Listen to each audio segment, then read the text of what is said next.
और एलएसी पर तनाव के बीच रक्षा मंत्री राजनाथ सिंह लेह दौरे पर हैं और उनके साथ सीडीएस बिपिन रावत और सेना प्रमुख नरवणे भी मौजूद हैं। इस मौके पर रक्षा मंत्री राजनाथ सिंह सेना की तैयारियों का जायजा लिया उन्होंने और सेना का शौर्य भी दिखा।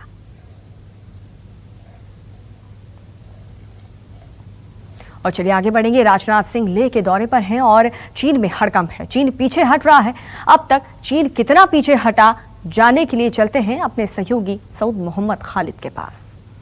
और चलिए आप जरा मैप के जरिए आपको बताने की कोशिश करते हैं कि ये जो पैंगोंग का पूरा इलाका है वो दरअसल है क्या, वहां पर विवाद क्या कुछ हुआ और किस तरीके से अभी की जो स्थिति है उसमें बदलाव हुआ है, और हम क्यों कह रहे हैं, क्यों ये हम बता रहे हैं कि जो चाइना है वो बैकफुट पर है और वो पीछे हटा है।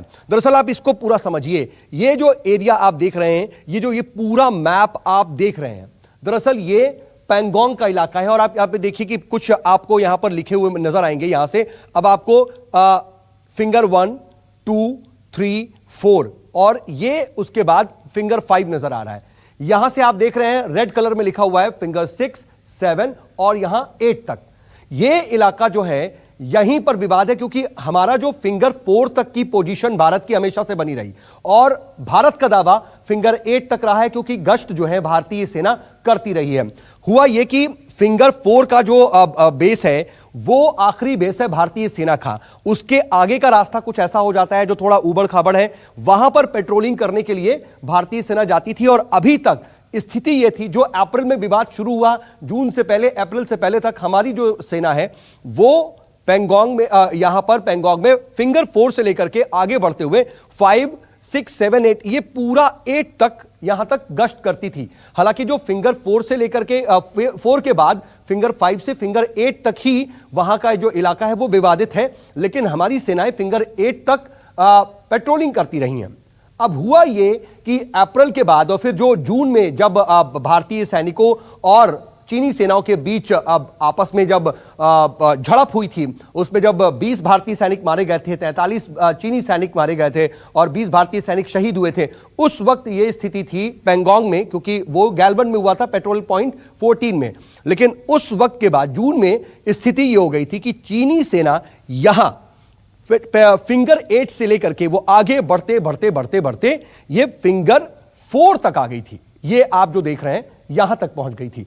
अब यहां से ही विवाद था कि अब डी एस्केलेशन की लगातार बात हो रही थी। तो डी एस्केलेशन सिर्फ गैल्वन में ही नहीं, गैल्वन के अलावा पैंगोंग और जो तमाम और इलाके हैं, हॉट स्प्रिंग का इलाका है, वहां पर से वापस डी एस्केलेट करना है पूरी सेनाओं को। अभी तक जो वहां पर चीनी सेना यानी कि पीएलए की जो मौजूदगी है, वो सैटेलाइट की जो आखिरी तस्वीर थी जून में जब मिली थी वो फिंगर 4 तक पहुंच गई थी। अब जब ये फिंगर 4 तक पिछली बार की स्थिति थी, लेफ्टिनेंट जनरल लेवल की बातचीत हुई, उसके बाद बातचीत में डिस्कलेशन पर सहमति बन गई और सहमति बनने के बाद यह हुआ कि सेनाएं पीछे हटेंगी।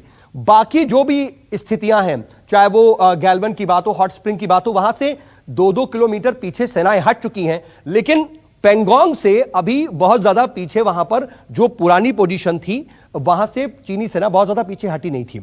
उसको पीछे हट करके ये फिंगर 8 तक जाना है। लेकिन वो फिलहाल की जो अभी ताजा सैटेलाइट की जो तस्वीरें सामने आई हैं, फिंगर 4 से लेकर के वो फिंगर 5 तक पहुंच गई है। यानी कि चाइना पीछे हट रहा है। बाकी जगहों से तो 2 किलोमीटर पीछे वो पीएलए पहुंच चुका है, लेकिन पैंगोंग के इलाके में भी फिंगर 4 से फिंगर 5 तक चीन की सेना जा चुकी है। और यह स्थिति आप समझ लीजिए कि लगातार हो रही बातचीत और जो कूटनीतिक पहल हुई है उसका नतीजा है कि बाकी जगहों के साथ साथ अब पैंगोंग से भी जो ताजा तस्वीरें सामने आ रही हैं, वहां से भी चीनी सेनाएं पीछे हट रही हैं। उसके जो टेंट हैं वो हट चुके हैं। 5 तक अभी आखिरी पोजीशन सामने आई है। नमस्कार, मैं हूं मानक गुप्ता। अगर आपको हमारा ये वीडियो पसंद आया हो तो इसे लाइक और शेयर जरूर करें, और हां, हमें सब्सक्राइब और फॉलो करना ना भूलें ताकि आप देश और दुनिया की कोई खबर मिस ना करें।